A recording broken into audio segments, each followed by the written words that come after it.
பாஜக வேட்பாளர் கருப்பு முருகானந்தம், நாம் தமிழர் கட்சி வேட்பாளர் ஹுமாயூன் காபிர் உள்ளிட்ட 10 பேர் டெபாசிட் இழந்தனர். தஞ்சாவூர் மக்களவை தொகுதியில் வாக்கு எண்ணிக்கை குந்தவை நாச்சியார் அரசு மகளிர் கல்லூரியில் நடைபெற்றது.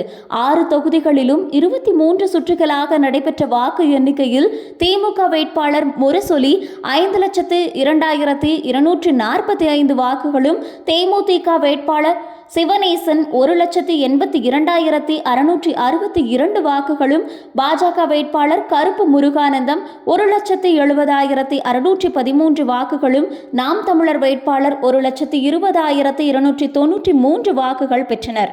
இதன் மூலம் 3,19,583 வாக்குகள் வித்தியாசத்தில் திமுக வேட்பாளர் முரசொலி வெற்றி பெற்றார்.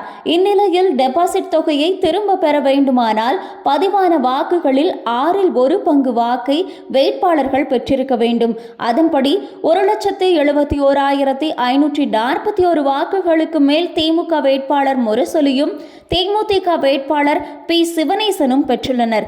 மற்ற வேட்பாளர்களான பாஜக வேட்பாளர் எம் முருகானந்தம், நாம் தமிழர் வேட்பாளர் ஹுமாயூன் காபிர் உள்பட 10 பேர் பெறாததால் டெபாசிட் இழந்தனர்.